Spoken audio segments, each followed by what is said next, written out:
Olá, se você não me conhece, sou o professor Dr. Victor Okazaki e na aula de hoje nós vamos dar continuidade ao modelo teórico de desenvolvimento motor e trabalhar mais especificamente com a fase motora especializada. Então nós vamos trabalhar com a fase motora especializada, vamos entender os estágios transitório, de aplicação e de utilização permanente. E vamos também falar um pouquinho de especialização precoce, algumas aplicações dessa fase motora especializada. Lembrando, nós estamos trabalhando com o modelo teórico de desenvolvimento motor baseado na ampulheta heurística de Gallaher e Osmond.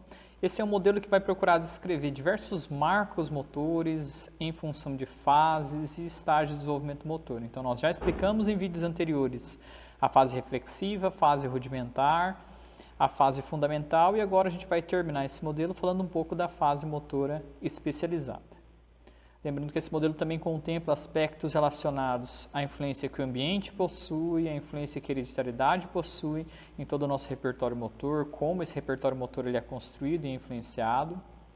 E na sequência, depois a gente vira essa ampulheta e utiliza essa base motora para as outras fases da nossa vida, indo até o envelhecimento. Nós temos ali ainda algumas oportunidades permanentes de aprendizagem, que é a questão do contexto ambiental, as diversas experiências que nós ainda podemos ter nessas fases subsequentes, mas temos um gargalo ali, um filtro relacionado à nossa hereditariedade, nosso estilo de vida, que são fatores que também influenciam nessa outra fase. Bom, iniciando então, na fase motora especializada, lembrando que nós estamos falando aqui de 7 anos ou mais. Na fase anterior, nós vimos que de 2 até 7 anos nós vamos estar trabalhando com a fase motora fundamental. Então, a criança vai transitar pelos estágios iniciais, elementais e maduros, aquelas que são as habilidades motoras mais básicas, mais elementares. E a partir daí, a gente começa a entrar numa fase mais avançada. Então, estamos falando basicamente das habilidades motoras especializadas, habilidades motoras mais específicas, habilidades motoras mais voltadas a aspectos culturais. A gente fala que são habilidades motoras culturalmente aprendidas. Então, ocorre uma otimização no processo de ensino-aprendizagem que não depende apenas das características das pessoas, mas de condições limitantes e facilitadoras.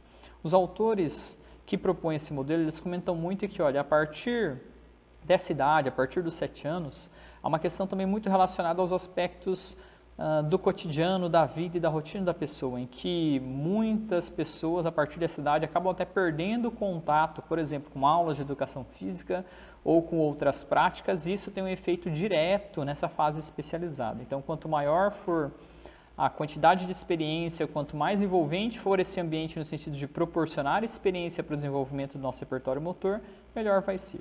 As habilidades motoras especializadas são altamente dependentes da qualidade da prática realizada. Lembrem que eu destaquei no início que nas fases iniciais de desenvolvimento motor, a maturação, ou seja, o aspecto genético, biológico, ele tinha um peso muito maior. Agora a gente começa a dar maior peso para a prática, para o ambiente. De nada adianta eu ter uma vantagem genética de possuir qualidades e capacidades bem evidenciadas se estas não forem bem desenvolvidas. Se eu não conseguir trabalhar bem, ter um contexto que me propicie o desenvolvimento dessas capacidades, dessas habilidades, possivelmente eu não vou atingir esse meu máximo. Então a ideia aqui é que na fase especializada o ambiente tem um papel maior, a prática, a experiência tem um papel mais marcante ainda. Oportunidades e encorajamentos são essenciais nesta fase de desenvolvimento. Eu diria que, na verdade, em todas as fases isso é essencial, mas como entra essa questão social muito evidente aqui, influenciando bastante, então a gente vai destacar também isso no papel da formação do nosso repertório motor. Mas o que são essas habilidades motoras especializadas? Se num primeiro momento nós tínhamos lá as habilidades motoras fundamentais, que são esses elementos comuns de muitas habilidades motoras especializadas, as habilidades fundamentais, lembrem que eram aquele elemento mais básico, elas na verdade são intrínsecas às espécies, cada espécie vai ter o seu repertório motor de habilidades fundamentais, elas independem de aspectos culturais, então teoricamente todo ser humano em qualquer local, em condições de desenvolvimento típico, ele seria capaz de apresentar aquelas habilidades motoras e perto ali dos seus 6, 7 anos chegar a esse padrão maduro. A partir disso, tenho essas habilidades motoras fundamentais bem desenvolvidas, chegando no padrão maduro, eu entro então nas habilidades motoras especializadas, que são elas, padrões fundamentais maduros aperfeiçoados e ou combinados. Aperfeiçoados porque eu posso, por exemplo, pegar aquele nosso arremesso por sobre o ombro e desenvolver aquele padrão de arremesso, né, modificar ele um pouquinho, ter algumas alterações para criar um outro padrão de arremesso, como por exemplo o arremesso de beisebol, que eu faço arremesso no beisebol, posso até especializar ele ainda mais para transitar para aquele arremesso no handebol, no ataque do handebol, especializar ainda mais e modificando esse padrão, modificando. Então, quando eu faço essas modificações que são bem próximas de um padrão motor para outro, eu falo que eu estou aperfeiçoando um padrão maduro. Mas em algumas situações eu não vou apenas aperfeiçoar, mas eu vou combinar. Então, até nesse exemplo que eu passei do arremesso, por exemplo, no handebol, eu não faço só o arremesso parado. Normalmente eu vou estar saltando e em suspensão eu faço esse arremesso com deslocamento para frente. Então, aqui eu já tenho uma especialização desse arremesso junto com uma combinação. Então, a ideia é que aqueles padrões maduros, eles são modificados, são aperfeiçoados, indo em direção ao objetivo específico, uma nova restrição de tarefa do ambiente, que tem que se adaptar às restrições do indivíduo, ou padrões que são combinados. Lembrando que habilidades motoras especializadas vão ser mais específicas e mais complexas quando comparadas às fundamentais. Então, em termos de controle motor, se eu comparar aquele arremesso por sobre o ombro fundamental com a habilidade mais especializada, teoricamente não é um movimento tão natural assim. Então, em termos de complexidade, as especializadas nós denotamos maior complexidade em comparação à sua habilidade homóloga fundamental. E lembrando, aqui nós estamos falando de habilidades motoras culturalmente aprendidas. Então, aquele arremesso no beisebol, ele tem um padrão motor que ele é bem particular àquela modalidade, que vai ser bem diferente lá do arremesso que eu faço no handebol, que vai ser bem diferente, por exemplo, do arremesso que eu faço de jump no basquetebol. Então, são características específicas, restrições específicas à tarefa, que acabaram surgindo em função das restrições do ambiente, do jogo, das condições em que foram colocadas. Mas aqui eu não falo também de habilidades motoras especializadas apenas voltadas para o esporte. Na verdade, nas mais diversas funções que nós realizamos no nosso dia a dia, nós temos habilidades especializadas. Eu posso pensar desde um costurar, por exemplo, lá com uma agulha e linha, né, costurar à mão, até o costurar com uma máquina, operando uma máquina, o dirigir um veículo, enfim, são muitas as possibilidades de habilidades especializadas que nós temos para as diferentes funções do nosso cotidiano, tarefas laborais, competitivas, jogos, recreativas e esportivas. Como a gente pode trabalhar com a fase motora especializada? Ela é subdividida em 3 estágios. O primeiro estágio ele é nominado como estágio de transição. A gente vai estar basicamente colocando a pessoa ali de 7 a 8 anos dentro desse estágio de transição. Então, teoricamente ali, 7 a 8 anos, ocorre a primeira tentativa de refinar e combinar padrões teoricamente maduros. Então, a criança já está chegando no padrão maduro perto dos 6 anos e já automaticamente a partir dos 7 ela já começa a ter esse tipo de vivência. Ela já vai experimentando essas combinações, já vai tendo seu êxito, também experimentando o fracasso em algumas delas, e nisso ela vai tentando aperfeiçoar, melhorar, combinar e refinar mais em função das restrições daquilo que está sendo feito, do jogo, da brincadeira, das tarefas do cotidiano, lá das tarefas esportivas e por aí vai. E a ideia nessa fase é que a criança ela tenta compreender a ideia de combinar os movimentos. Aqui é um ponto muito importante quando a gente fala em combinação de movimento, nós vamos estudar isso depois lá em aprendizagem motora, quando nós formos ver os métodos mais interessantes globais ou analíticos de ensino e das habilidades, que é a questão do fluxo, a integração entre os movimentos, que entra um conceitozinho que é chamado de organização. A forma com a qual você consegue combinar movimentos depende muito desse conceito que é chamado de organização, que é quão ligado, qual a dependência que a primeira parte, o primeiro padrão fundamental tem em relação às outras partes, os outros movimentos que são combinados. Essa é uma das maiores dificuldades que a criança vai ter nessa parte de combinação.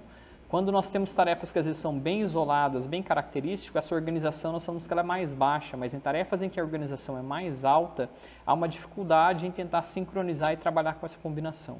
Nisso a prática, e existem práticas específicas que nós vamos estudar depois, para criar progressões pedagógicas, a gente consegue direcionar e otimizar para que esse processo de aprendizagem possa ocorrer de uma forma um pouco mais tranquila. A criança também começa a ter interesse pelo esporte e compara seu desempenho com os outros. Aqui, a partir dos 7 anos, ela já começa a saber que ela tem um bom desempenho, um mau desempenho, começa a ter parâmetro em comparação a outras pessoas, normalmente aquele modelo, né, que aquela pessoa que faz bem aquilo, às vezes até uma pessoa da mídia, algum atleta famoso ou algo assim, ela começa a visualizar e brincar, fazer essas comparações. A sua autopercepção de desempenho também passa a ser bem evidenciada. Isso é um ponto muito legal, principalmente quando a fase anterior ela é bem desenvolvida. Porque sendo bem desenvolvida, ela vai ter mais facilidade, ela consegue observar mais e trabalhar melhor com esses aspectos. Na sequência, nessa fase de transição, então nós temos uma combinação e refinamento desses padrões, e daí sim nós vamos para a próxima fase, que é para o próximo estágio, que é o estágio de aplicação, que vai acontecer então ali mais ou menos de 11 a 13 anos. Tá? Então o que nós temos nesse estágio? Melhor desempenho nas habilidades motoras especializadas aplicadas em jogos, esportes e brincadeiras. Então, se num primeiro momento, na transição, ela estava vivenciando, aprendendo a combinar, refinando esses padrões motores, aqui no estágio de aplicação ela já consegue fazer isso com um pouco mais de proficiência e já direcionar especificamente para os esportes. Então, principalmente quando esse padrão já chegou ao estágio maduro, essa combinação já acontece de uma maneira mais fácil. Então ela já tem menos dificuldade para se inserir lá, por exemplo, no basquetebol, em que você tem habilidades motoras bem particulares, driblar uma bola, realizar a bandeja com os dois tempos rítmicos, drible, depois saltando e arremessando, arremessar com um padrão motor que ele é bem diferenciado, ou mesmo algumas modalidades que às vezes têm movimentos um pouco mais naturais, o futebol, em que eu vou realizar os chutes que se aproximam muito do padrão mais fundamental, mas nós temos alguns padrões também que são bem específicos, né? O chute de colocada, por exemplo, realizar um passe lateral, um chute ao gol, enfim. Quando você tem esse padrão mais maduro, fica mais fácil. E aqui a gente já consegue verificar uma aplicação mais efetiva dessas habilidades especializadas direcionadas para os diferentes jogos, brincadeiras e esportes. O nível de desempenho varia em função da experiência específica nas habilidades especializadas. Isso quer dizer que, se é uma criança que trabalha muito com habilidades manipulativas, é possível que ela desenvolva melhor essas habilidades especializadas. Então, ela vai ter muita facilidade na manipulação. Se ela trabalha mais com habilidades especializadas locomotoras, o mesmo vai acontecer e o mesmo para as estabilizadoras. Ou seja, segue-se aquele princípio da especificidade. Estímulos específicos geram adaptações específicas. Então aqui, depois eu até vou fazer uma ressalva em relação a esses aspectos, para a gente cuidar para não cair numa antemão daquilo que a gente colocou dessa teoria. Lembrem que essa teoria, abordagem desenvolvimentista, que trabalha com desenvolvimento motor, preconiza um amplo repertório motor. A ideia não é se especializar em poucas habilidades motoras e fazer aquilo muito bem, mas a ideia é aumentar a bagagem, aumentar o repertório motor e ter, no mínimo, um bom desempenho em várias atividades. Essas atividades, essas tarefas, essas habilidades são as nossas habilidades motoras fundamentais. Por quê? Porque daí, a partir delas, eu consigo começar a especializar. Mas essa especialização também, ela pode ser mais ampliada ou ela pode ser mais fechada, específica para uma modalidade. E no final da nossa aula de hoje a gente vai discutir alguns prós e contras relacionados a esse aspecto. Mas a ideia aqui de uma abordagem desenvolvimentista é ter um repertório amplo, tá? Ainda que sejam habilidades especializadas, mas ainda um repertório amplo. Então, escolhas mais seletivas nas atividades também começam a acontecer em função do conhecimento de seu desempenho e de suas limitações. Aqui a criança de 11 a 13 anos, ela já até começa a fazer aquela escolha. Se ela tem boa habilidade para jogar bola, para as habilidades, por exemplo, relacionadas ao chute, ela vai escolher essa modalidade, vai querer praticar mais. É uma tendência natural do ser humano. Tudo aquilo que a gente faz bem, nós temos mais prazer, nós gostamos mais. Pode reparar, se você for elencar quais atividades você mais gosta de fazer e quais atividades você menos gosta de fazer, pode pensar de uma forma bem geral mesmo em relação à sua vida, você vai perceber. Tudo aquilo que você faz bem, tudo aquilo que você tem facilidade, você gosta de fazer. Tudo aquilo que você faz mal, tudo aquilo que você tem dificuldade, você não gosta de fazer. Então pense que o seu repertório motor ele vai refletir justamente nas suas escolhas futuras.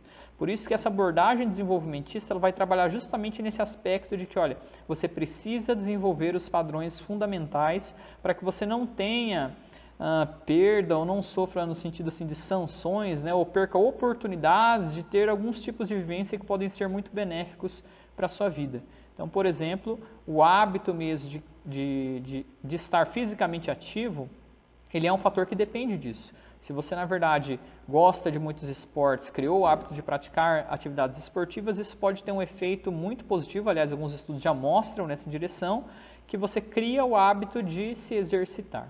Tudo bem? Então, aqui entra uma situação que ela é muito legal, porque as crianças já começam a observar isso, elas já começam a se comparar, já começam a ser mais seletivas para a escolha daquilo que elas gostam de fazer e não gostam de fazer. Esse é o estágio de aplicação. Aquilo que eu adquiri em termos de repertório maduro, eu começo a direcionar e especializar para as diversas atividades que eu possa ter interesse. Na sequência, a gente passa para o último estágio, que é chamado de estágio de utilização permanente, que ele vai para cima dos 14 anos. Então, aqui a escolha de atividades regulares, sejam elas competitivas, recreativas ou da vida diária, ela já acontece de uma forma bem mais marcante. Então, a gente está pensando ali de um adolescente de 14, 15 e idades mais avançadas, até chegar à idade adulta, ele está justamente selecionando aquilo que ele quer fazer.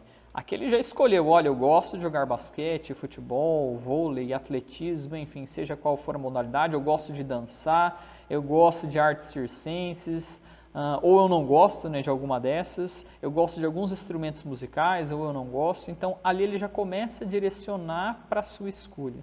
Ele já tem ainda um melhor desempenho nessas habilidades. Pense que a gente está falando de 14 anos ou mais. Então, a gente já está ali vivenciando aquele período, né, ou já vivenciou aquele período também de estirão, as capacidades físicas começam a ficar mais evidenciadas, então não entram apenas os componentes motores que eram muito trabalhados nas fases anteriores. Quando a gente fala da fase de desenvolvimento fundamental, a gente vê muitas capacidades motoras sendo evidenciadas. O efeito do ambiente, o efeito das práticas, eles vão ter um efeito maior nas capacidades motoras e perceptivas. Agora, quando a gente já fala dessa idade de 14 anos para cima, a questão do treinamento das capacidades ele já pode ser um pouquinho mais evidenciado. Isso vai ter um efeito muito grande no desempenho. Principalmente quando eu pensar em habilidades motoras que possuem mais componentes físicos do que motores ou que do cognitivos. Nós já estudamos isso também lá na nossa aula de classificação de habilidades motoras. Então aqui há uma melhoria no desempenho dessas habilidades, que é decorrente tanto da prática, dessa especialização e mesmo também dos aspectos maturacionais.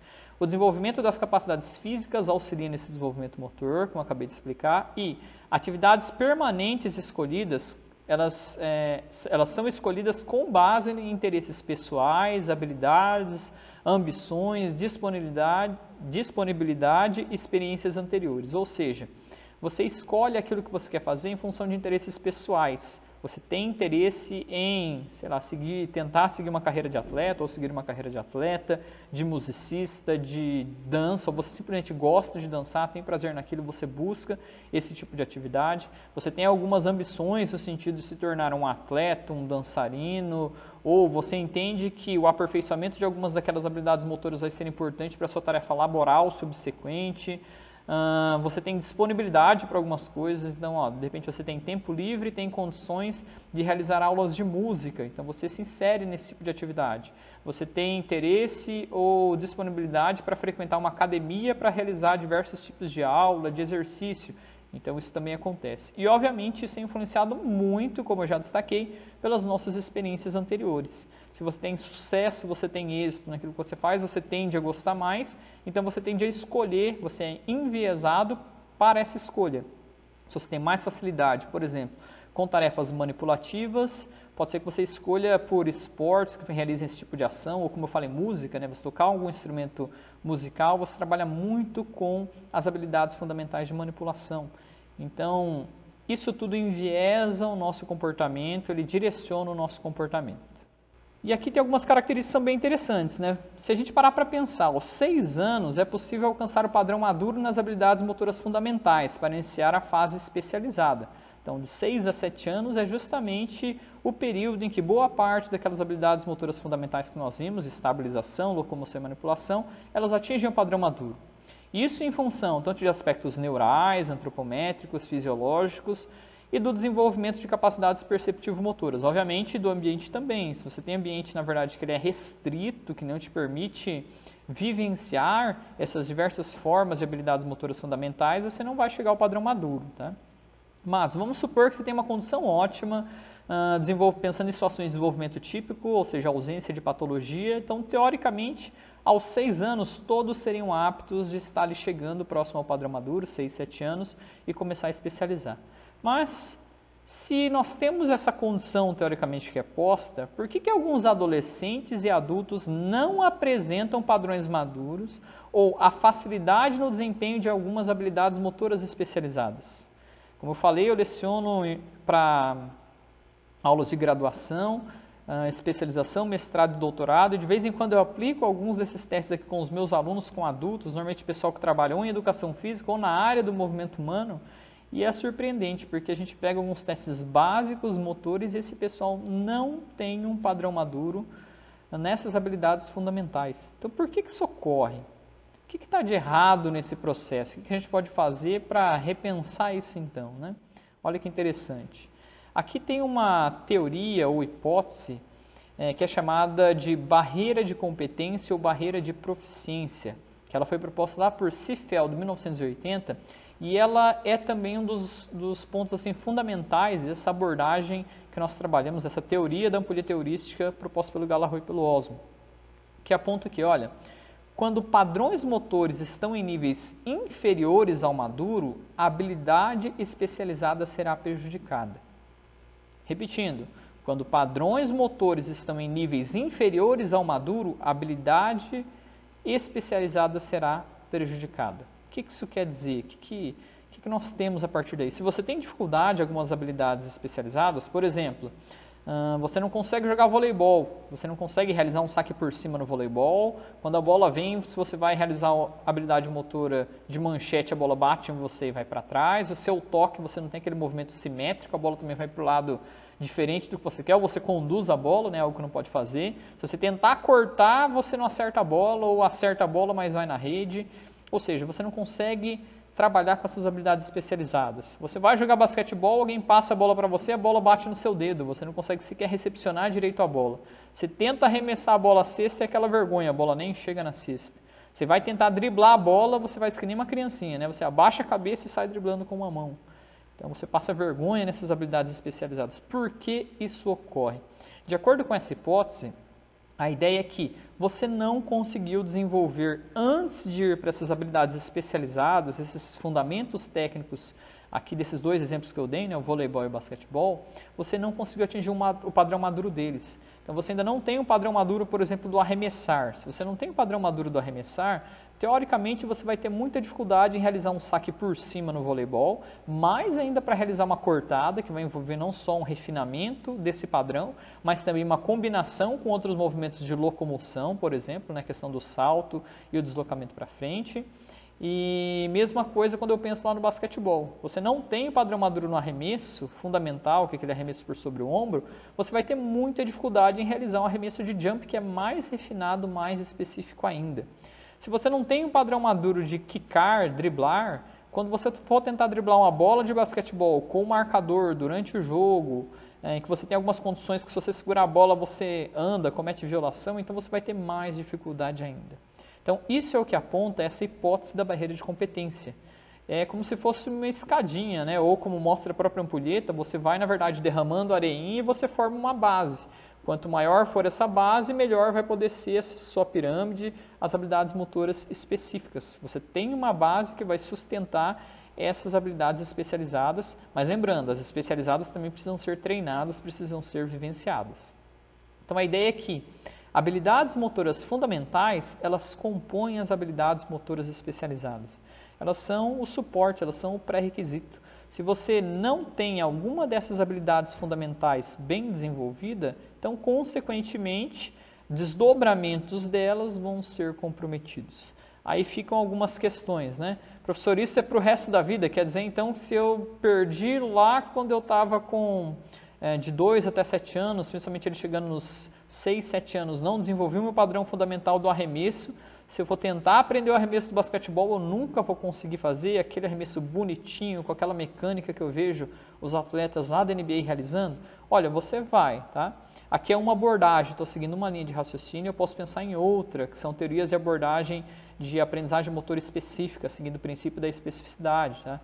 Mas aqui vamos trabalhar primeiro nessa linha. De acordo com essa linha, a ideia, né, que é o que é posto aqui pela hipótese de barreira de competência ou de proficiência de Seefeld, a ideia é que você precise. Então, teoricamente, você deveria primeiro treinar aquela fundamental E a partir da fundamental, aí sim você iria ir treinando essa especializada. É uma base, tá?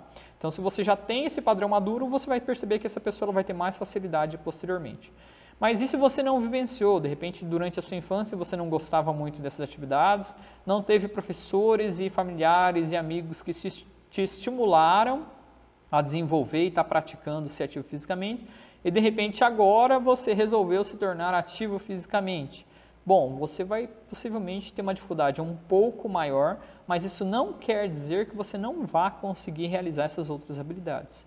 Possivelmente você vai precisar de muito mais prática, muito mais treino, muito mais tentativas, mas você pode ter um bom desempenho, um desempenho razoável também nessas habilidades especializadas. Mas, Victor, por que você está afirmando isso? Aí entra nessa outra teoria, que é uma teoria, na verdade, que vai trabalhar com especificidade da aprendizagem, tá? Mas eu vou deixar para estar falando mais dessa teoria quando eu for explicar lá a aprendizagem motora, mais especificamente quando entrar na temática de transferência de aprendizagem, tudo bem? Então, para esse momento eu quero ficar apenas na hipótese de barreira de competência. Então, a ideia, tem aqui essa figurinha aqui no lado direito, né? Eu tenho algumas habilidades básicas de locomoção, manipulação e estabilidade. Então, tem a questão do caminhar, correr, pular, saltar, elevar-se, tenho as de manipulação, chutar, impelir, atingir, rebater, tem as de estabilidade, alongar-se, girar, virar. E depois eu entro numa fase de combinação. Eu começo a combinar essas habilidades motoras e como resultado dessas combinações, desses refinamentos que eu tenho das habilidades fundamentais de locomoção, estabilização e manipulação, aí eu vou especificamente para essas outras situações, né? Aqui nós temos mais exemplos esportivos, mas como eu falei, eu posso pensar em atividades do cotidiano também que são altamente especializadas, posso pensar em atividades laborais também que podem ser altamente especializadas, artísticas, culturais, enfim. Então, aqui seguindo o exemplo do que está a figura ali para ilustrar, após esse refinamento e combinação desses padrões motores fundamentais, eu consigo ter habilidade para aprender com um pouco mais de facilidade futebol, beisebol, basquete, hóquei e essas outras atividades mais.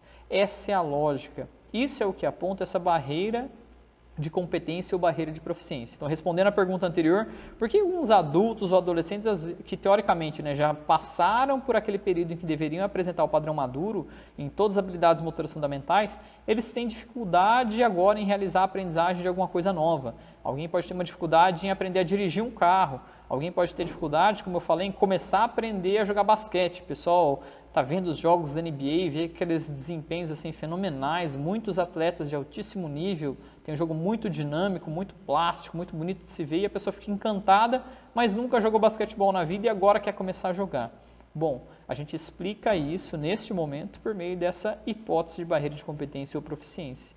Se essa pessoa não conseguiu ter bem desenvolvido o padrão maduro para essas habilidades fundamentais, nesse momento ela vai ter dificuldade em especializar para poder desempenhar os fundamentos técnicos daquela modalidade esportiva ou de outras ações do cotidiano, laborais, recreativas, de jogos e por aí vai.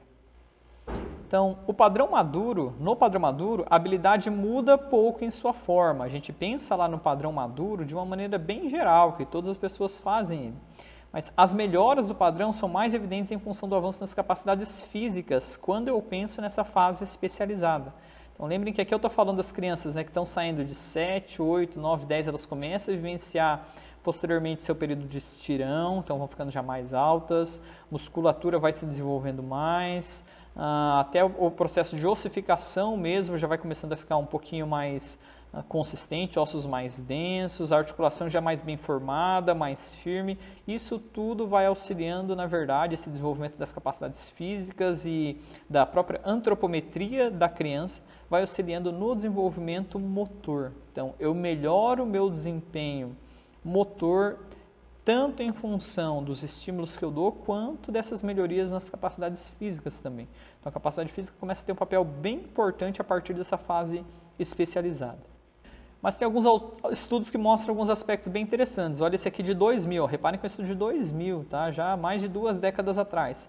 Apenas 19% dos estudantes de ensino médio são fisicamente ativos 20 minutos ou mais 5 dias por semana. Isso aqui é um estudo feito lá nos Estados Unidos.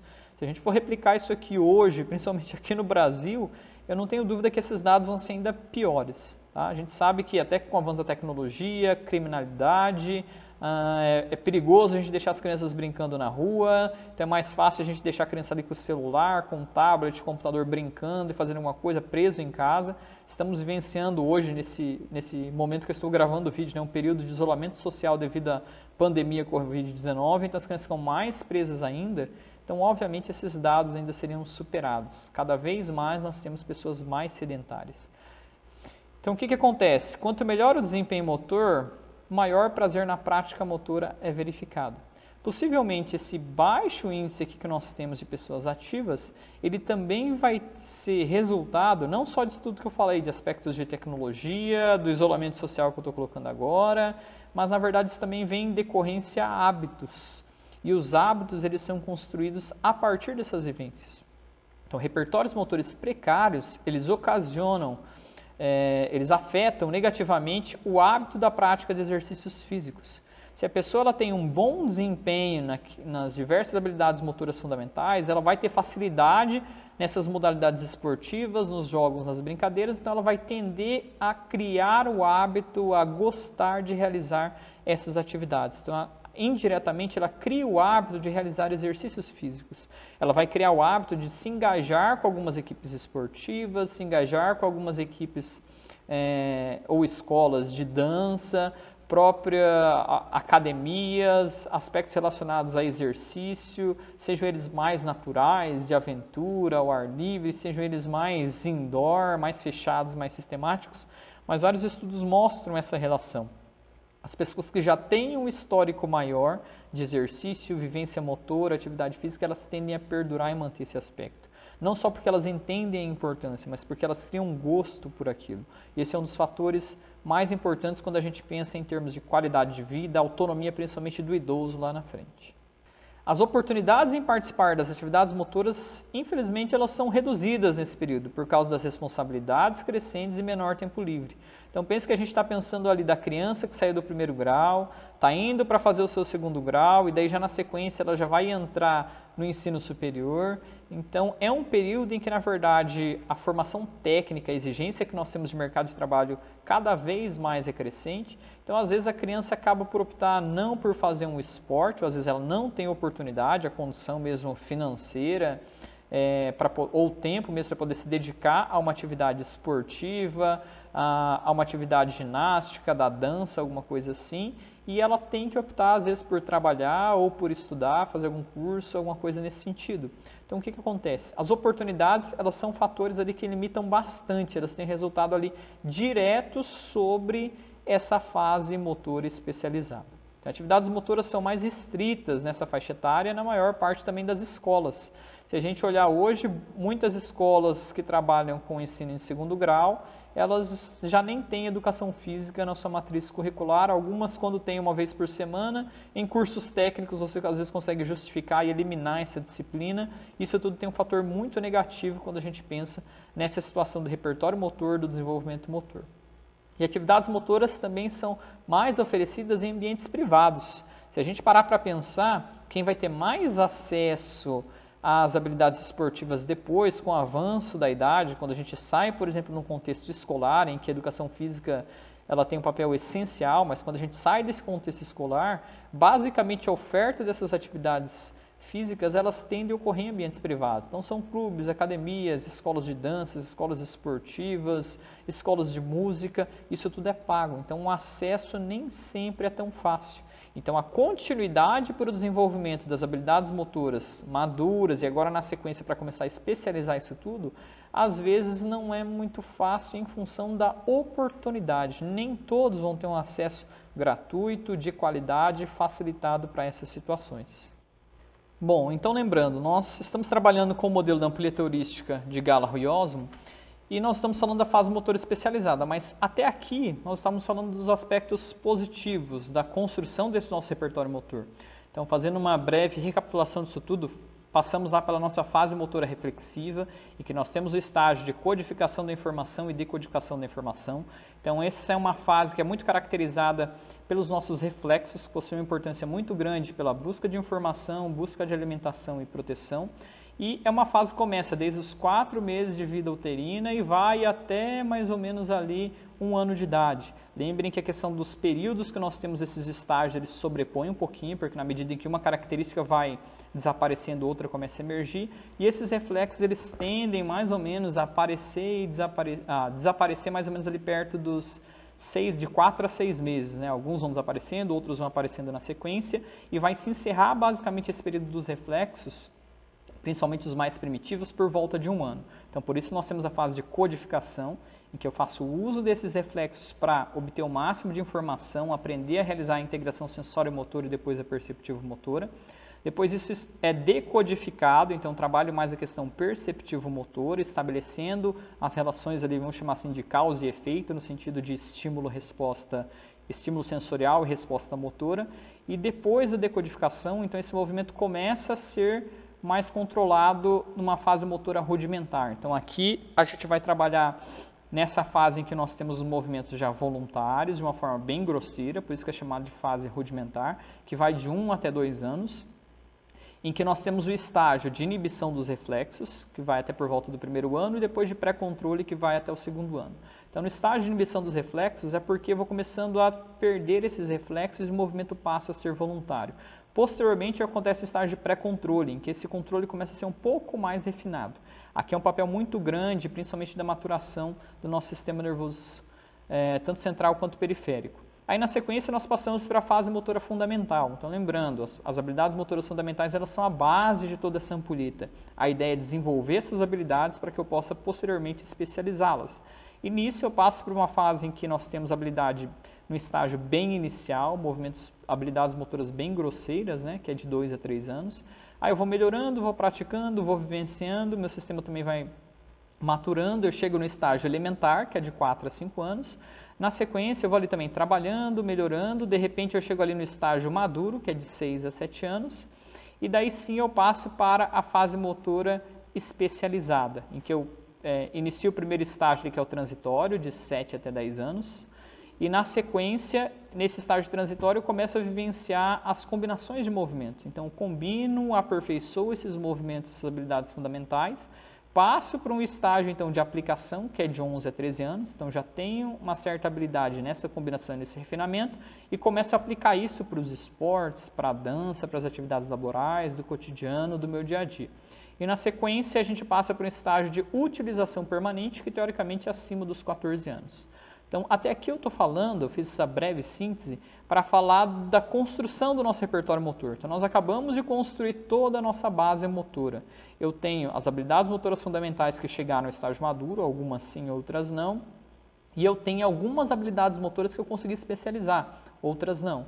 Então, um exemplo, se você ainda tem 14 anos e não teve acesso, por exemplo, a carro para tentar dirigir, alguma coisa assim, a gente sabe que as gerações anteriores elas aprendiam a dirigir muito mais cedo do que a nossa, né? Eu, particularmente, aprendi a dirigir com 18 anos. Eu fiz 18 anos, meu pai me possibilitou começar a aprender a dirigir. Acabei aprendendo até a dirigir pouco com meu pai, mais na autoescola.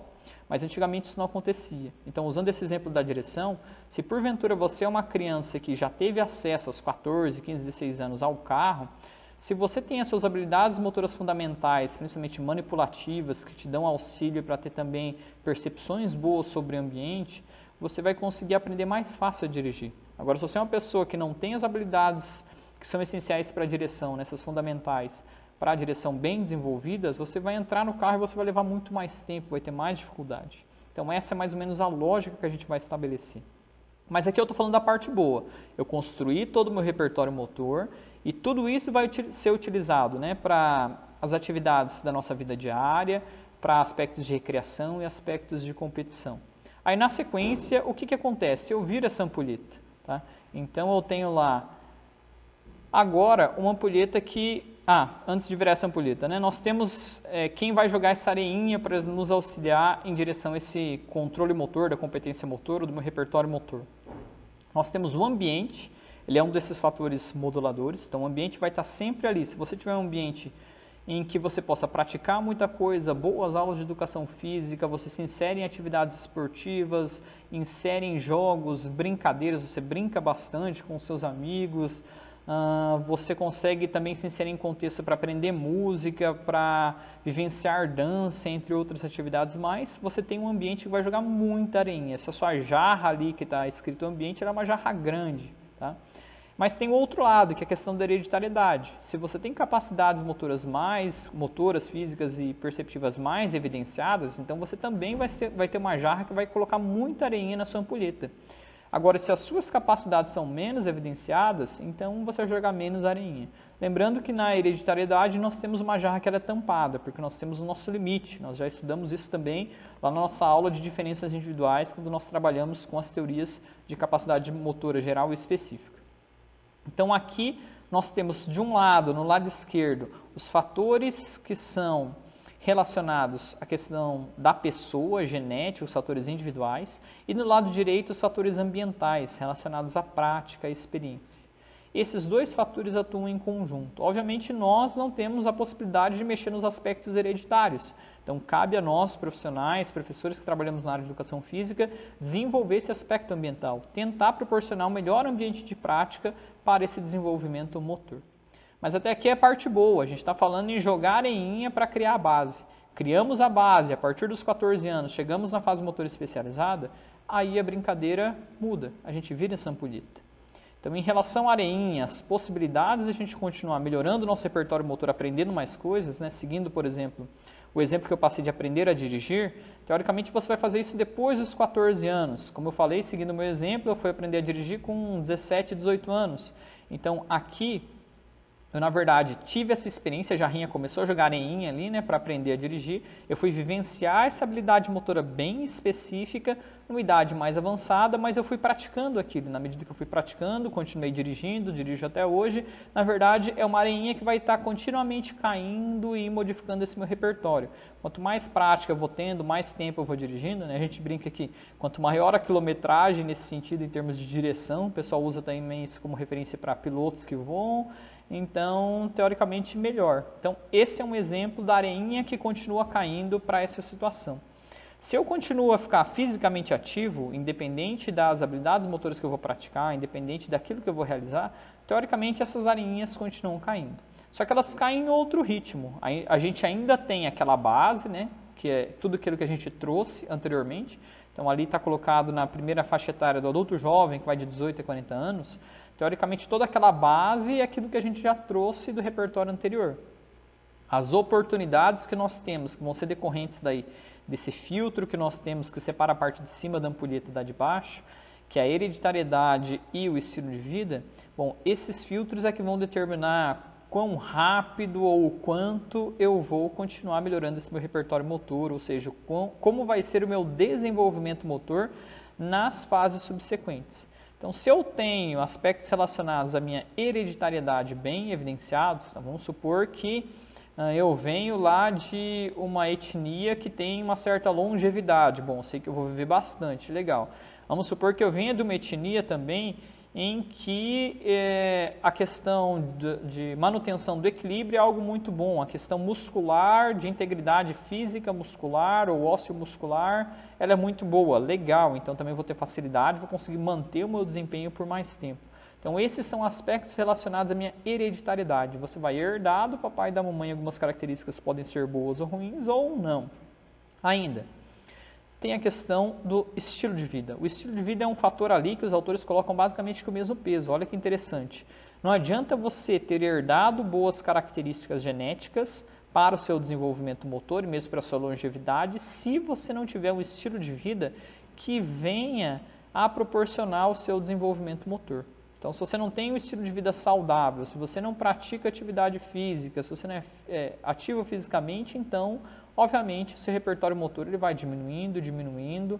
A gente já sabe como o nosso corpo trabalha muito parecido lá com a lei de Lamarck, certo? Uso e desuso. Se você não estimula o músculo, ele vai atrofiando, você vai encurtando. Não só o músculo, as nossas diversas capacidades acabam por responder muito parecido com esse princípio de Lamarck que vem lá da biologia. Então, a gente tem que, na verdade, saber trabalhar e exercitar esses aspectos. Então, aqui, na verdade, é o outro lado da ampulheta, quando a gente fala de 18 até 80 anos ou mais. Então, nesse sentido, quando a gente pensa em termos de desenvolvimento motor, apesar da base ser construída em termos das habilidades motoras fundamentais até os 7 anos, e apesar da base das habilidades motoras especializadas serem ali estabelecidas, nosso repertório motor ser estabelecido perto dos 14 anos, a ideia que esse modelo nos traz é que a partir de a gente virar essa ampulheta ali, a partir dos 18 anos, a gente ainda consegue, de uma certa forma, trabalhar com esse nosso repertório motor. Mas, como eu falei, nós temos períodos sensíveis de desenvolvimento. Teoricamente, esses períodos respeitam aquelas habilidades motoras de acordo com a sua fase. Então, se eu falo, por exemplo, daqueles movimentos mais simples, reflexos, eu estou falando da primeira fase. Então, eu tenho um certo tipo de estimulação específica que tem que ser feito para aquele período. Se eu falo de alguns movimentos mais grosseiros, então estou falando lá das rudimentares, eu tenho que voltar para aquele aspecto para trabalhar, na verdade, para tentar acelerar o desaparecimento de alguns reflexos e, na verdade, começar a dar mais autonomia para os movimentos voluntários.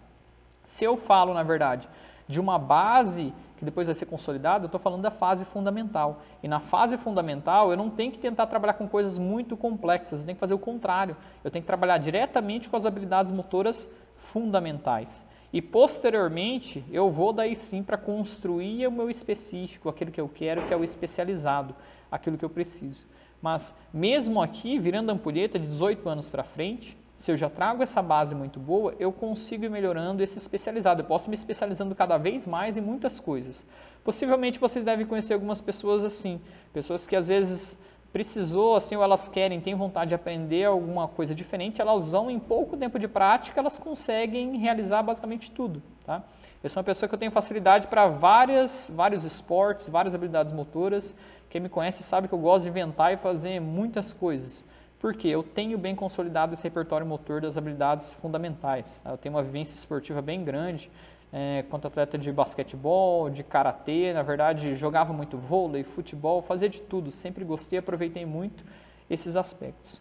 Então, aqui, obviamente, a gente está falando do lado positivo, e quem tem esse desenvolvimento e consegue manter, isso vai ter uma implicação muito importante para quando a gente olha lá para o idoso, principalmente o idoso de idade mais avançada, porque teoricamente, quanto mais ativo você se mantém, se você se cuida, ainda tem essas características genéticas que vão te auxiliar, você tende a manter uma independência melhor quando você chegar lá numa idade mais avançada. Quem trabalha com idoso, quem tem idoso em casa, se olhar lá para o seu vovô, sua vovó, bisavô, bisavó, né, idoso mais avançado ainda, você vai perceber que eles vão perdendo a sua independência. Então, alguns chegam numa certa fase e já não conseguem mais subir escada.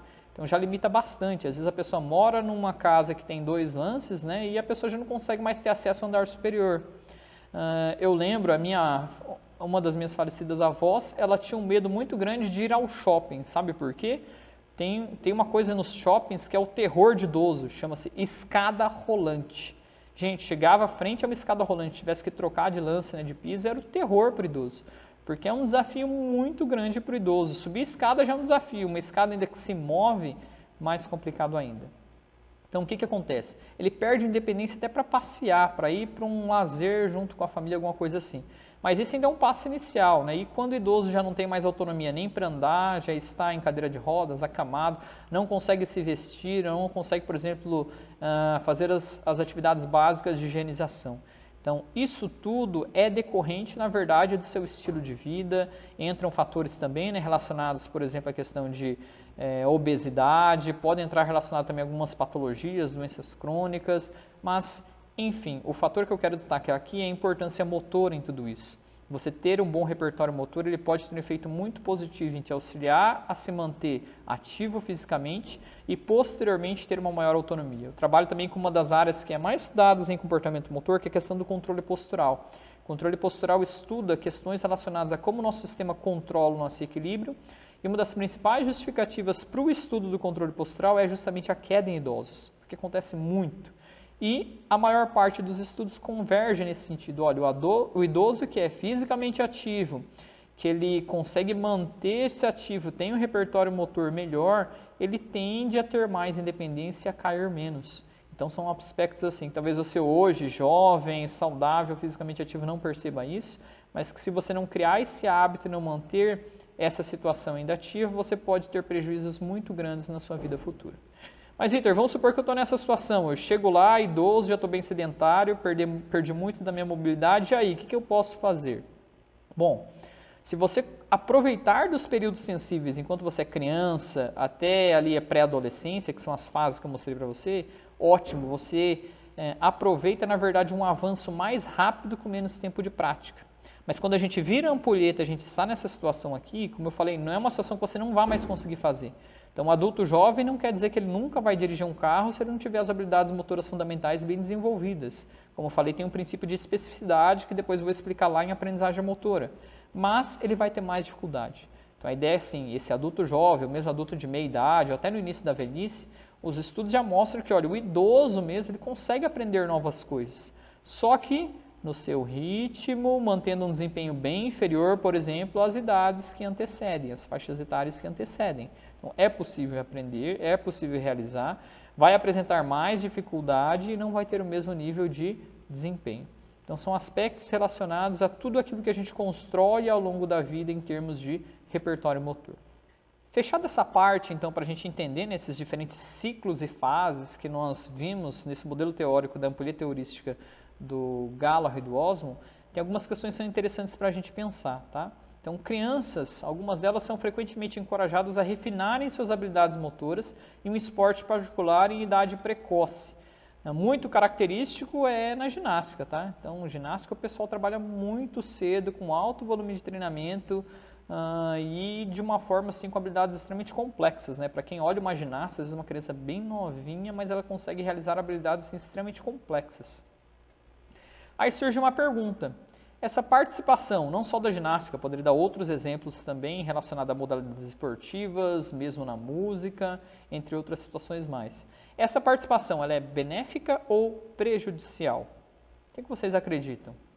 É interessante, eu posso pegar lá a criança desde novinha e hiperestimular, hiperespecializar, isso vai trazer alguma complicação ou não vai trazer alguma complicação? Bom, aqui a gente começa a entrar numa área que é chamada, ela começou a ganhar uma certa tônica, principalmente a partir da década de 90, que é a parte de especialização precoce. Eu não vou me aprofundar hoje, eu poderia gravar um vídeo também bem grande só para falar de especialização precoce e trazer vários elementos que são bem interessantes para a gente pensar, mas como a nossa aula hoje é de desenvolvimento motor, a gente está falando da ampulheta heurística, eu vou trazer alguns pontos relacionados a aspectos motores dessa temática. Então, se a gente pensar nessa especialização, e ela até remete uma outra teoria, que é chamada de teoria de prontidão, a gente pode pensar em alguns aspectos que são bem legais. Então, assim, alguns autores apontam o seguinte, a participação precoce em esportes, ela não é prejudicial do ponto de vista motor. Então, vamos supor assim, eu quero que essa criança atinja um certo nível de proficiência motora. Para fazer isso, teoricamente, de acordo com alguns profissionais, que principalmente trabalham nessa teoria de prontidão, eu tenho que fazer isso, eu tenho que começar cedo e tenho que especializar. Mas a especialização prematura ele pode ter um alto custo. Isso é o que o pessoal daí que trabalha nessa concepção, nessa abordagem que eu estou colocando para vocês de desenvolvimento motor, da ampulheta heurística, eles vão colocar. A gente tem um custo dessa especialização. O que é esse custo? Então, um dos aspectos, o desenvolvimento de grande variedade de padrões motores fundamentais maduros pode ser sacrificado. Lembrem que essa é a tônica desse modelo. Esse modelo preconiza que, olha, diferente do que eu acabei de dar exemplo, eu não quero que ela seja um especialista na ginástica. Eu quero, na verdade, o desenvolvimento motor ele vai procurar trabalhar diversos padrões fundamentais para aumentar o repertório motor. Pense lá no modelinho da ampulheta em que eu quero ter bastante areinha. Essa é a ideia. Então, quando eu especializo, teoricamente eu limito o potencial para participar em grande variedade de atividades. Isso eu tenho alguns exemplos que eu acabei vivenciando nesse meu período de atuação profissional. Trabalhei durante um bom tempo como técnico de basquetebol e a gente via essa especialização ocorrendo em diversas formas, tá? Então eu vi ela ocorrendo muito parecido com esse exemplo da ginástica que eu falei para vocês. Então tinham escolinhas que começavam muito cedo, o pessoal 4, 5 anos já tinha uma aulinha de basquetebol e o professor fechava aquela aula de basquetebol, não respeitando, por exemplo, esses ciclos, essas fases e estágios que eu passei para vocês de desenvolvimento motor. Então, o que acontecia? Ele simplesmente especializava aquela criança para jogar basquetebol. Então, aquela criança ela passava por um período de especialização específico dentro do basquetebol, ou seja, ela conseguia realizar muito bem todas aquelas habilidades motoras do basquetebol, mas se você convidasse aquela criança para jogar futebol, jogar voleibol, dançar, realizar alguma coisa diferente, ela tinha muita dificuldade. Por quê? Porque ela foi especializada. Então é isso que está sendo colocado aqui. Eu posso limitar em algumas situações, na verdade, essa criança conseguir desempenhar outras habilidades motoras que às vezes não tem uma relação direta, não se aproximam tanto dessa modalidade que foi especializada. Esse é um dos fatores. Mas eu diria assim, esse ainda é o menor dos fatores se a gente parar para analisar. Tá? Quando a gente fala, na verdade, de especialização precoce, eu gosto muito de um autor que é chamado Jürgen Weineck, um alemão, que ele fala o seguinte: a gente não pode pensar na criança como um adulto em miniatura. Na verdade, a criança, assim como a gente já vem estudando em desenvolvimento motor, ela tem o seu ritmo, ela tem, na verdade, as suas particularidades, a sua estrutura é muito diferente, tanto física quanto emocional, quanto social, quanto cognitiva, em comparação ao adulto. Então, pensar numa estrutura de aula, de treino, daquilo que é feito no esporte para um adulto e aplicar para uma criança não tem sentido nenhum. E aí sim vem as complicações daquilo que a gente vai entender como especialização precoce. Especialização precoce, a gente pode entender ela no sentido de quando você infringe, na verdade, essas características, as particularidades da criança. Quando você não está adaptando a situação para respeitar as características de desenvolvimento motor, físico, cognitivo, social e afetivo da criança, então você está trabalhando num nível de especialização precoce que pode trazer inúmeros prejuízos para essa criança. Então a gente pode pensar até de fatores, por exemplo, competitivos. A competição, eu sou uma pessoa que gosto muito de trabalhar com a competição, acho que a gente aprende muito com a competição. A criança que às vezes só ganha, é treinada só a ganhar, papai e mamãe adulando, passando a mão na cabeça, ela pode ser uma criança que vai se frustrar muito no futuro. A criança precisa vivenciar o ganhar e o perder. A questão de dividir, né, ter o seu e também dividir. Nisso a competição é uma estratégia muito legal para trabalhar com crianças. Mas uma situação de, por exemplo, um professor ou um técnico que dispõe as suas aulas ou coloca uma filosofia de ganhar a qualquer custo, isso pode ser não, é muito prejudicial para a formação dessa criança, tanto em termos de valores, quanto também da forma com que ele vai trabalhar para conseguir isso. É algo muito complicado. Então, dei um exemplo para vocês, né? Tá falando até da questão do basquetebol, deixa eu terminar esse exemplo, senão eu acabo esquecendo. Eu vi, por exemplo, equipes que faziam isso, desde muito cedo especializavam no basquetebol. Quando eu falo do basquetebol, ainda alguns vão pensar nos fundamentos do basquetebol, mas dentro do basquetebol eu posso especializar também.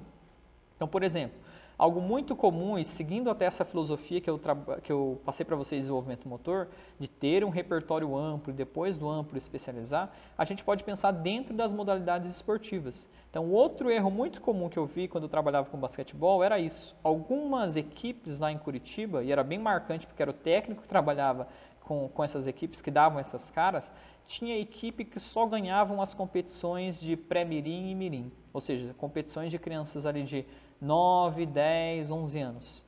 Passava uma certa idade, só outras equipes ganhavam, juvenil, infanto e adulto, só outros clubes, outras escolas ganhavam aquelas competições. Por quê? O que esses caras faziam e por que tinha essa diferença? Normalmente, aquela equipe que queria ganhar, ter os resultados de imediato com as crianças, elas especializavam as crianças nas suas funções, o armador, a ala e pivô, e pior, especializavam às vezes, ou deixavam de trabalhar, a questão de lateralidade. Você tinha aquele atleta que a gente chama de maneta, ele era muito bom com a sua mão preferida, por exemplo, mão direita, para arremessar, driblar, passadas de perna, etc e tal. E aquela equipe tinha um nível de desempenho porque já treinava mais específico, mas tinha um nível de desempenho bom até tal faixa etária. Chegou numa certa categoria, o que acontecia? Daquelas equipes que trabalhavam o oposto para desenvolver todo o repertório motor, não desenvolver uma especificidade em termos das funções de jogadores armador, ala e pivô, isso se invertia. Chegavam nas categorias mais altas, aquele que ganhava tudo, o cara perdia tudo. Por quê? Porque um atleta maneta no basquetebol, que só sabe utilizar um dos lados, um atleta que na verdade foi às vezes treinado como pivô, mas depois ele parou de crescer e não tem uma estatura para jogar como pivô, talvez ele jogaria como um armador ou um ala, ele vai perder a sua característica num jogo que demande mais dessa modalidade. Então tinha uma inversão de papel. Aquelas equipes que trabalhavam de acordo com essa linha de desenvolvimento motor, em que preconizavam a formação mais ampliada, todos os atletas vivenciando todas as posições, todos os fundamentos de todas as posições, no início eles não disputavam, acabavam não ganhando todas as competições, mas chegava depois, na etapa posterior, em que esses atletas já tinham uma formação, driblavam bem com as duas mãos, arremessavam bem com as duas mãos, ou seja, era desenvolvida a lateralidade, essas eram as equipes que ganhavam as categorias mais altas. E as outras equipes que não faziam isso eram as equipes que perdiam essas categorias. Então, aqui também a gente consegue observar esses princípios de utilização que eu expliquei para vocês do desenvolvimento motor, tá? Mas aqui a gente tem vários aspectos, vamos voltar lá para a especialização precoce. Então a gente tem que cuidar, eu não posso sequer especializar dentro de uma função um atleta, eu tenho que tomar esse cuidado. Usando esse exemplo do basquete que eu falei, às vezes eu pego lá uma criança de 10, 11, 12 anos, que ela é a mais alta, eu especializo ela para ser pivô. Pivô é aquele jogador que fica jogando mais próximo à cesta para pegar rebote, apesar do jogo hoje estar tendo outras dinâmicas, né? O pivô moderno que já sai, arremessa de 3, ocupa todas as posições da quadra. Mas aqui no Brasil ainda é mais tradicional nesse sentido. Então eu pego e treino esse cara para ser um pivô. Aí, de repente, na medida em que a idade vai avançando, esse menino que era alto, às vezes lá com 11, 12 anos, tinha 1,70 m, 1,80 m, ele estabiliza com 1,90 m. E, na verdade, 1,90 m para você jogar como pivô, pensando em categorias mais altas, num desempenho maior do basquetebol, 1,90 m é uma posição para ele jogar como armador no máximo, talvez um ala, alguma coisa assim. Então o que acontece? Eu especializei ele para jogar numa função e agora em que ele está numa idade adulta ele não vai conseguir jogar em outra função porque ele foi treinado para aquilo. Então isso também traz problema, tá? Mas isso ainda é um problema que eu estou falando no âmbito motor. Aqui, quando a gente pensa em especialização precoce, isso vai num sentido bem mais amplo, tá? Então outros problemas que a gente tem da especialização precoce, alto volume de treino. Hoje a gente sabe que a gente tem que priorizar a qualidade de treinamento e não o tempo de treinamento. Mas quando a gente fala em especialização precoce, a criança, para que ela consiga ter um bom desempenho mais cedo, que é o que preconiza essa teoria da prontidão, eu tenho que ter um alto volume de treinamento e isso pode ocasionar em diversos aspectos ruins para a criança. Tanto às vezes dela deixar de brincar para estar fazendo aquilo, deixar de estar se relacionando com outras crianças para estar fazendo aquilo e também a propensão da lesão. Se a gente pensar principalmente em níveis articulares, a articulação da criança é muito mais sensível do que a do adulto. Então a gente tem que cuidar muito com atividades, por exemplo, compressivas. Lembrem que o fechamento da epífise óssea ele ocorre principalmente devido a fatores maturacionais, mas ele é influenciado também por fatores mecânicos. Então tarefas, atividades compressivas têm um certo efeito nesse fechamento, tá? Não é um efeito tão grande que pode ocasionar, por exemplo, em termos de perda de estatura, mas tarefas compressivas em idades mais jovens, ela pode aumentar a incidência de lesão em nível articular. Ainda, eu tenho especialização motora e física, né? Esses exemplos que eu falei do jogador de basquetebol atuando numa certa função ou conseguindo jogar só determinada modalidade, cai nesse sentido. Então isso vai limitar outras atividades que ele possa realizar depois. Temos também aspectos relacionados ao domínio social e afetivo. A pessoa que desde cedo, se olhar, por exemplo, lá para uma rotina de treinamento de um ginasta, treina 6 horas por dia, muito cedo, desde os seus 4 anos, 5 anos, porque na verdade a vida útil do ginasta em termos do alto rendimento esportivo é muito curta, então é algo que vai limitar muito aspectos sociais e afetivos dessa criança. O estresse que ele passa da vivência dos treinamentos, da competição, ele é muito grande. Então, nisso a gente tem que tomar cuidado. Outro aspecto também que é muito comentado nas aulas de educação física, e daí há vários pontos bem interessantes para a gente puxar a discussão, eu vou só passar também rapidamente a questão do esporte de rendimento e esporte de saúde. Então, a mídia vende muito a questão de que, olha, praticar esporte é saúde, é importante, é bom. Nos cursos de educação física, o pessoal vai escutar que, olha, na verdade, esporte de rendimento é uma coisa, saúde é outra. Quando eu olho para o esporte, eu penso no rendimento, eu penso em conseguir ter aquele resultado, mesmo que eu tenha que abrir mão da minha saúde para isso, tá? Realmente, ambos os aspectos eles podem existir, obviamente são manifestações diferentes e a gente pode encontrar tanto características para legitimar um quanto o outro. Então, assim, eu posso defender esporte quanto saúde no sentido de melhorar o repertório motor, aumentar a interação social, participar de atividades, criar hábitos voltados à saúde. Mas, se eu preconizo apenas o desempenho e a pessoa que está se submetendo àquela equipe, àquele treinamento, coloca totalmente de lado a sua saúde para conseguir determinado resultado, então, obviamente, aí o esporte não vai ser tanto saúde assim. Tem outro aspecto que é muito interessante, tá? Que é o que, na verdade, eu quero defender e quero trazer para fechar com essa lógica da importância do repertório motor.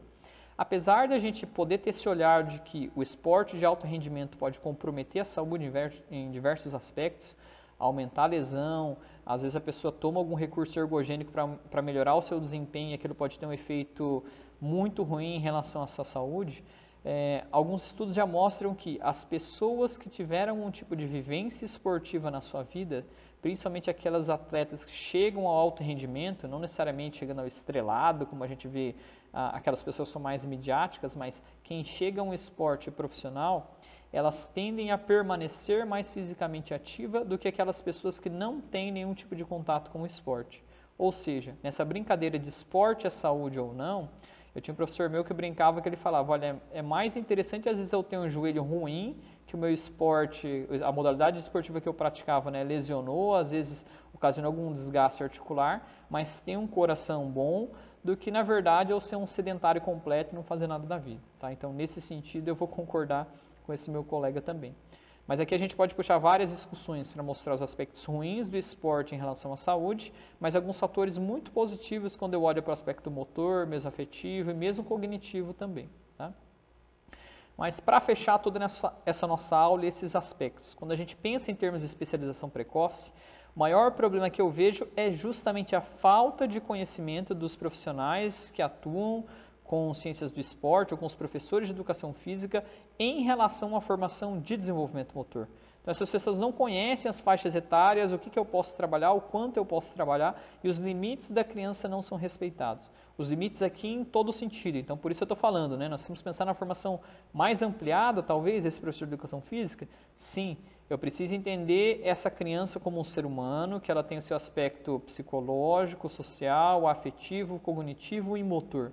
E se eu deixar de respeitar alguma dessas características, eu vou estar entrando num caminho mais negativo, né, daquilo que a gente vai chamar de especialização precoce, e isso pode ter um efeito muito ruim, ao ponto até da criança simplesmente chegar e, olha, não quero treinar mais, não gosto mais disso e não quero fazer. Tem um efeito contrário de tudo aquilo que eu vim defendendo ao longo dessa aula, de que, na verdade, aumentar o repertório motor, cria o hábito, cria o prazer, você tem mais facilidade, você gosta. Então, quando a gente cai no âmbito de especialização precoce, o tiro pode sair pela culatra. Tá? Então, tomem muito cuidado nesse sentido, estudem bastante. Quem quer trabalhar com criança, iniciação esportiva, quer trabalhar com dança também voltada à criança, atividade física para criança, vocês necessariamente precisam entender e estudar muito desenvolvimento motor. Bom, essa foi a nossa aula então do modelo teórico de desenvolvimento motor, mais especificamente a fase motor especializado. Trabalhamos com estágio transitório, trabalhamos com estágio de aplicação e o estágio de utilização permanente. Passei também algumas dicas relacionadas a como desenvolver e trabalhar nessa faixa etária, falamos da barreira de proficiência e fechei falando um pouquinho sobre especialização precoce. Bom, essa foi a nossa aula de hoje. Nós trabalhamos então com a fase especializada do modelo teórico de Gallagher e Osmo. Eu espero que ela tenha agregado um pouco a sua formação. Nos próximos vídeos eu vou estar gravando para vocês alguns materiais para avaliação em desenvolvimento motor. Vou estar colocando também alguns softwares que eu desenvolvi, que eu tenho trabalhado nas minhas aulas, nas minhas pesquisas, que podem ser utilizados para auxiliar durante esse processo de avaliação. Que Deus te abençoe e até o próximo vídeo. Tchau, tchau.